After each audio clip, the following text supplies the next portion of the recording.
I have decided now that it is my responsibility to remember everything that has ever happened to me. I realize nobody else can do this but me. I have started losing all sense of my past. Our memories are imagined. We remember the things we wish were true even though we know they're not. And if that's the case, then anything could be true. Really anything. These are some of the things that happened to me today. I had 3 pancakes for breakfast. I washed my hair. I found a song that my brother used to play in his bedroom on YouTube and played it very loud. I saw a boy not much older than me crash his motorbike into the wall of the bridge and fly 15 feet in the air and land on his head and stop moving.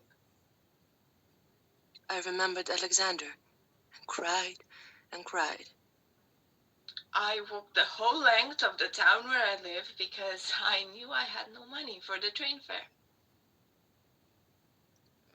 My grandmother was buried this morning, back in the town where I was born. And I couldn't go because of my work, and I had no money. And I was going to call my dad and ask him to bring me home in time for the funeral, but I didn't. I stood at the side of the river, for a long time wondered how cold the water would have been in real life. And if I was wearing all my clothes, I wondered how long it would actually take me to drown. I wondered what it would feel like to drown. I contemplated a future without a degree.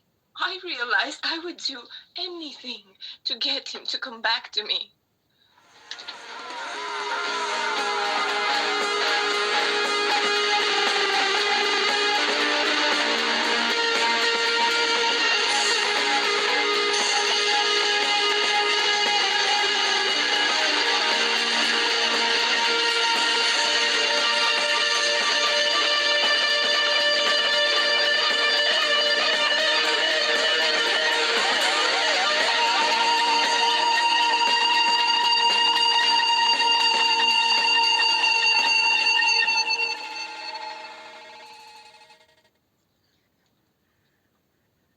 Alexander called me, 9:42 this morning, introduced himself as... Professor Schmidt. I was speechless. Really? He asked me. Can I get my essay to the departmental office by 5? I couldn't believe he honestly asked me that question. I told him I'd emailed it to him. He said to me, The office needs a hard copy, Michaela. I told him to fucking print the fucking thing out. He went quiet. What? What have you gone all quiet for? Need to sign it in. Need to hand it over and sign the submission document. I told him to forge my signature. I told him he definitely knew what my signature looked like. I told him I was tired because I've been up until 3:30. I asked him if he wanted to know what I've been doing. Alexander left me because my friend offered to suck his cock at the party we all went to. She's quite experienced at that kind of thing. She knew these tricks with her tongue, where she twists her hand one way and licks her tongue the other. And after that, he really didn't stand much of a chance, did he? I can't remember if he stayed in a party for a long time afterwards or not. I was thinking about exactly this point when I decided to wash my hair in the shower. I like the feeling of washing my hair normally. Normally, the shampoo makes me feel better for reasons that I don't understand. What does all that water have to do with all the things that we want? That's what I couldn't understand. As I dried myself with a towel, there was more threadbare than I remembered it being, and a little bit dumb because I had to hang it up to dry after I last used it.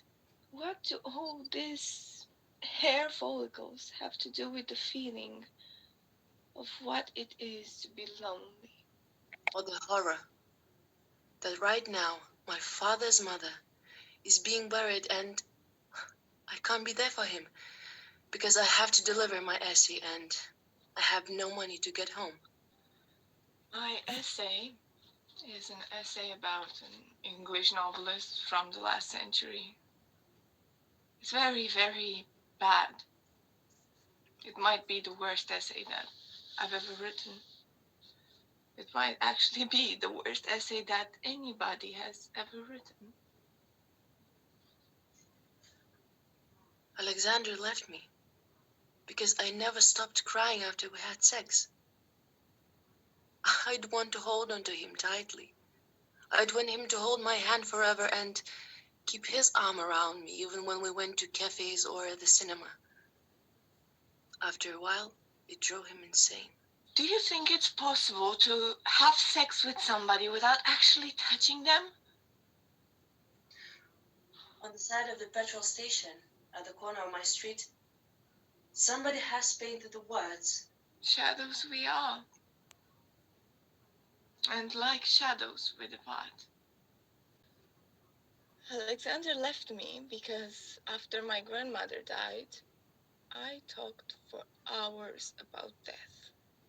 I talked to him how shit it was, and how painful it was, and how much pain she was in, and how awful it was that it was just inevitable. It's that we know, actually. That's the sickest, cruelest joke that God ever played. Let us know that we will die, but not let us know when or how or what happens afterwards, or give us any ability to stop the thing at all. That is just fucking horrible. I mean, is that just me? It might just be me. I do believe in God. A lot of people my age don't believe in God anymore. But I do. I believe in God. I believe in churches. I believe in temples. I believe in mosques. I believe in synagogues. There's a temple at the end of my street, actually. It's a Sikh temple. Every New Year's Eve, the community lights fireworks into the sky. Some of the fireworks are great. Some are a bit shit. The small shit fireworks catch on the trees because they haven't got any energy to get any higher. They land there. They look like lanterns, bursting loud and crashing into the sky. I walked past the American car wash.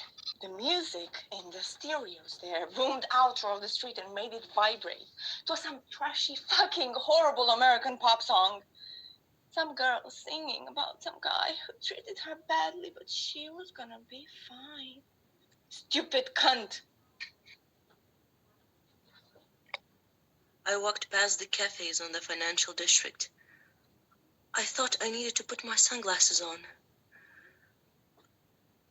Right at that second, in the city hundreds of miles away, everyone was arriving at my grandmother's funeral.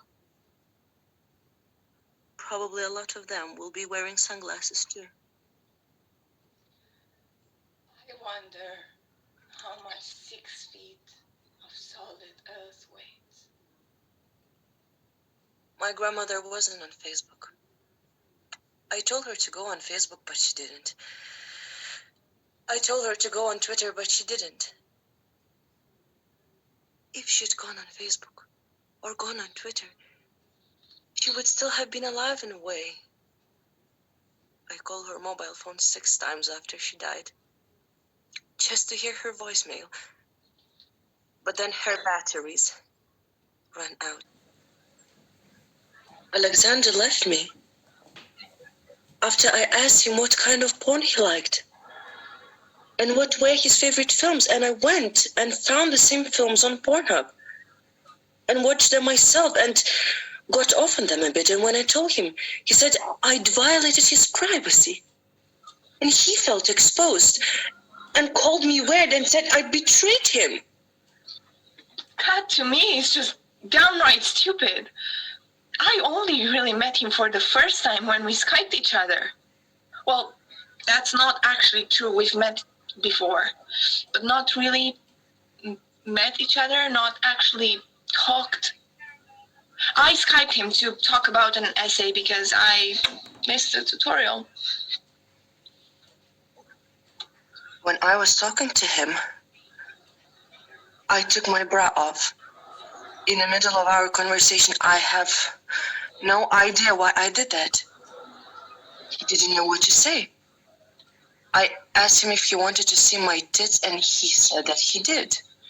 So I took my t-shirt off. And we did do a bit of wanking, and he's 63 and married. So I felt guilty even though it was just Skype. But that was our first date, in a way. So to complain about me violating him through the computer, given that this whole thing started on a computer, seems just absurd to me.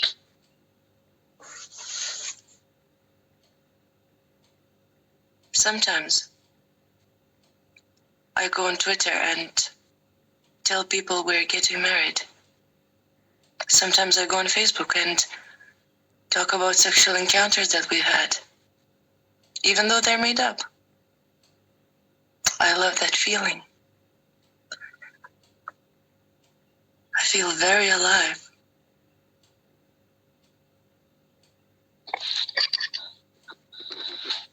I turned the corner into the square behind the cathedral at the north side of the bridges, and the entire place was empty. All of a sudden, everybody has disappeared. The air became still. I must have been walking over other people's graves. Centuries and centuries of graves.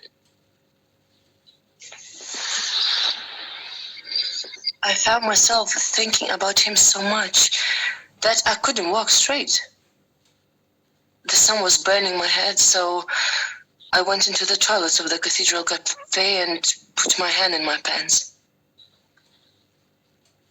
And I remember the last time that we spoke, the things that he said to me, and the things that he showed me, and the feelings of the chair in his office, and the smell of his shirt, and the way he made me feel. And I stayed there for 5 minutes. When I came out of the cathedral, there's a man in a beautiful suit staring into his phone. And he doesn't notice me. He nearly walks into me. He doesn't. Alexander left me because I told him I loved him. And boys find that a very difficult thing to get their heads around. The last time that we spoke, before I Skyped him, at the end of our tutorial, Alexander said that I was looking glum. I'm not, I said. I did my biggest smile. Are you one of those people? He asked me. Who people think of as being in a bad mood, even when they're not in a bad mood? Are you one of those people who never says anything when other people want them to? It's just that I never have much to say. So I keep quiet. He is the only person who has ever noticed that I find saying things hard.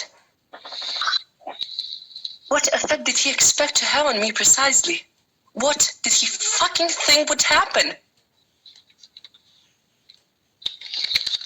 I headed towards the river.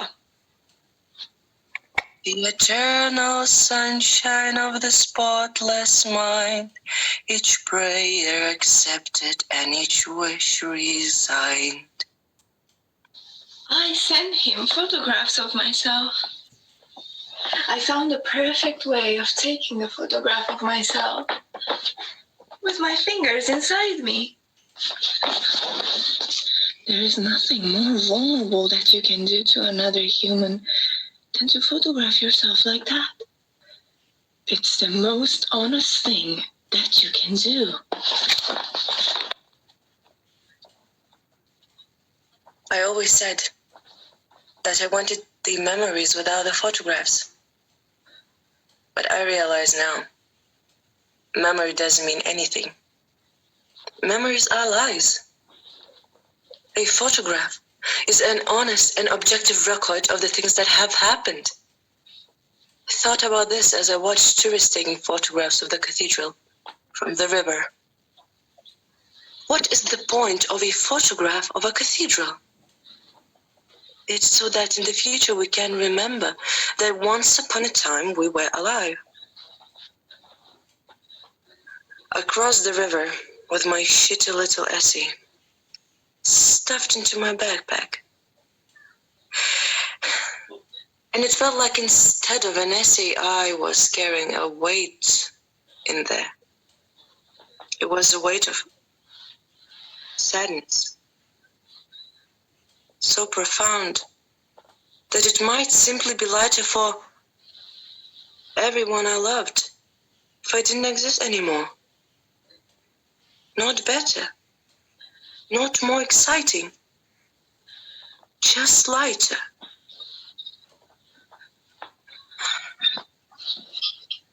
The world would be lighter if I wasn't in it. That is when I thought about the water. Alexander left me because he told me that I was too young to have a long-term relationship. And anyway, I would probably end up leaving town or going back home when I graduated. He wasn't sure if he wanted to leave this place. He told me that everything we shared together had kind of been him doing me a favor. He bestowed his honor upon me. I should be grateful because it kind of had helped me out a bit, because my work had started off pretty good, but over the past few months had become really quite mediocre. He argued my corner in the senior common room, and largely he won the arguments. He just wanted a bit of fun. He just wanted the occasional wank. It wasn't that different from pornography. It wasn't that different from a webcam. It was cheaper than a webcam. I wasn't as experienced as some of the other girls he'd spoken to on a webcam.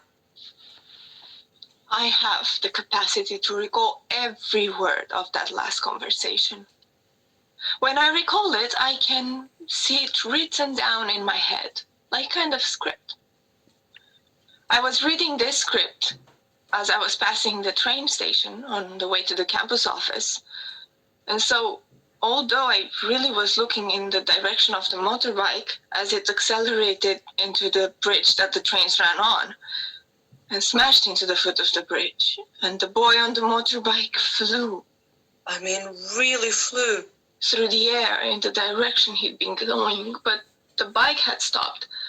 And so he landed on his shoulder and bounced, and then landed on his back, and lay there still as a leather sack full of bones and didn't make a sound. Although I saw all of that, I didn't really understand what I was looking at. I should have been able to watch it on repeat. I should have been able to slow it down or pause it. I couldn't. He lay quite still. The traffic stopped. All the car horns sang out like a horrible choir. A boy standing outside a hotel bar stared at me for what felt like ages. The police didn't understand what I meant when I said that I'd seen everything, but in a way, I didn't really see anything. They thought I was lying. They thought I was taking the piss out of them. One of them, he even asked me if I was taking the piss out of him. Yes, officer. I saw everything. I saw all of it. I didn't really see it at all. One of the police officers asked me if I needed a taxi to take me where I was going, and flagged one for me before I could answer. The taxi driver looked really confused when I said that I didn't have any money. She asked me what I stopped her for. Alexander left me because I told him I didn't fancy him anymore. That was about the closest thing I ever came to telling him the truth. I don't think he heard me. I think he was looking at the image of himself in the little window at the bottom of the screen. I focused on a stripy t-shirt that he was wearing. How stupid and fat and idiotic he looked in it when I left my essay in the faculty office and signed my submission paper and walked away. My brain was still kind of thinking how still the boy on a motorbike had been. I don't think I've seen a human being as still as that ever in my whole life.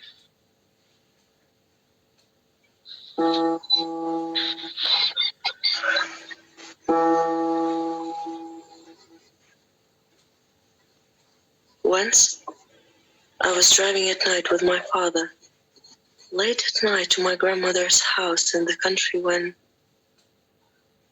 out of nowhere, this baby deer leapt from the side of the road, and my dad hit it. We got out. It was laying yards in front of us in the road. It was panting very heavily, and in the nighttime, under the car headlights, it looked kind of fantastic.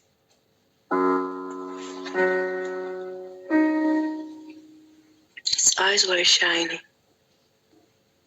It was looking straight at me. I looked straight back, deep, into these shining black eyes. There was a moment when the sparkle in the eyes just disappeared completely. It stopped breathing. We dragged to the side of the road. We drove on to see my grandmother. Crossing back over the bridge, I saw the strangest thing. A group of women had all gathered together at the edge of the water, and they were going for a fucking swim in it. I wanted to shout out to ask them what the fuck they thought they were doing. They looked completely beautiful. One of them, she had black hair, thick black hair rolling down to her waist, and she looked like she was Spanish or that she was a gypsy or something. She was singing. I couldn't hear what she was singing because of the noise of the traffic, but I watched her sing, and my heart filled up. Alexander left me because I told him I wanted his baby. And I was kind of joking, and I was kind of not joking. Alexander would be a good dad, even though he'd probably die when the baby was really young, but in a sense that would be fine. Probably quite good. And in a way, quite romantic. Death's good for babies. That's what death's for. We die so that we can make more room. That's the whole point. Shouldn't be sad about people dying. I should be happy. In a way, when somebody dies, it's quite exciting. Death is a time for something new to start. I want to ring my grandmother's funeral and tell everybody there to think about all the things that they can do now. They should think about all the ways their life has changed and all the new things that might happen now and the freedom they might have, and that there is less now between them and the whole sky. Call my dad. I want to tell him. Dad. Dad. Dad. It's me. I can't get through. I get the answer machine message. It's me. Call me. I tweet about my grandmother. I tweet about the river. I wonder if he'll have collected my essay yet. I wonder if he'll read mine first. My dad rang me back. I missed his call. I think my phone was on silent. He left a message. I listened to it. I listened to it again, just to hear the sound of his voice. I listened to it for the third time. I listened to it again.